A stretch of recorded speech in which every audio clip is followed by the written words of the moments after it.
Well, in our Decision 2020 report, we continue highlighting candidates who will be on the November ballots in Arizona and California. A contentious race heating up in Arizona is the Senate race between Senator Martha McSally and candidate Mark Kelly. Joining me on the program tonight is Senate candidate Mark Kelly. Mark, thank you for your time.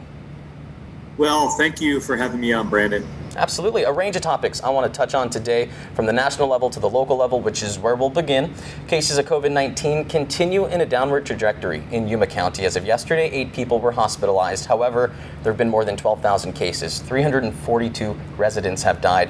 Where do we go from there? Well, I think we've got to redouble our efforts in paying attention to the public health officials and following the science and the data and the facts, and making sure that we're all making our best efforts to wear masks and socially distance and wash our hands. And, hopefully if things go well, we'll get to the point where we can start to vaccinate folks here in our state. But it's a matter, I think, of all of us stepping up and listening to the public health officials on this is incredibly important. Yeah, this has greatly impacted not only the state's economy, but Yuma County's. We've seen a higher unemployment rate, in the past when it comes to Yuma County and the state. However, last month it fell to 14.9%. Needless to say, there's still people looking for jobs out there amid what we hope is the tail end of this pandemic. What would you do to create jobs in Yuma County? Well, first of all, we've got to stabilize the situation with folks that are unemployed through no fault of their own. Recently unemployed, we have 500,000 individuals across the state who have lost their jobs.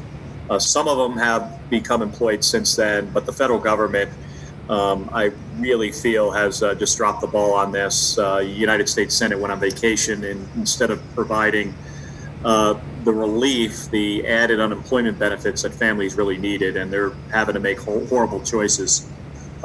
Yuma, as is similar throughout the state, we've got a lot of folks that work at small businesses, so we really have to make sure that small businesses have the resources they need to keep their heads above water until we get out through the worst of this and start to get back on the road to recovery. And small businesses continue to struggle. PPP loans helped some of them, but some of this relief went to big corporations that it was not intended for. So Congress needs to really pay attention to the details and make sure that small businesses gets the relief they need, so folks will have employment opportunities as we come out the other end of this. Okay. Your opponent frequently visits Yuma County, especially when it comes to border security. With the Trump administration's efforts to upgrade and extend the border wall, CBP saying apprehensions along the border have decreased as a result. However, we still see instances of border tunnels being discovered in San Luis 20 minutes from here. Drugs continue to come through the border. Is there still more to be done with border security? Well, I think the federal government has failed Arizona on border security for decades. Border security is incredibly important, though. It's important to our economy. I served at NASA for 15 years. I don't think, if you went and asked NASA to work on this issue, they would not give you a 17th century solution for a 21st century problem. In certain areas, we need more technology. Some places, barriers and fencing make sense. We need border patrol on the border. Yuma has an incredible port of entry, but it needs to be upgraded. Not only is that good for border security and immigration overall, but it's also good for our economy. Something like upwards of nearly 40% of our trade with foreign countries for the state of Arizona, 40% is with Mexico. And that can continue on an upward trend if we focus on upgrading the ports of entry at our border, starting with Yuma. Lastly, I do want to talk about one what-if scenario that's being talked about nationally. If you are to win, since this is a special election, you could be sworn in before November 30th.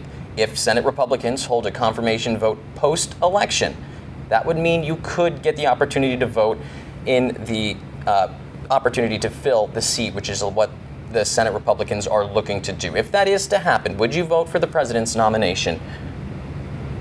Well, I think the president and the United States Senate should respect the wishes of the American people. So I think this decision should be for whoever the next president is, regardless of who it is. If it's President Trump and a new U.S. Senate after January 20th, my thinking on this is we should wait until then.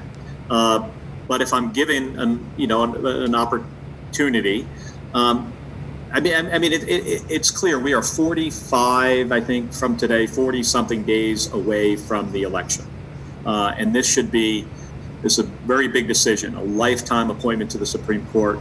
We really should leave it up to whoever the next president is and the next Senate to nominate and then confirm whoever that justice might be.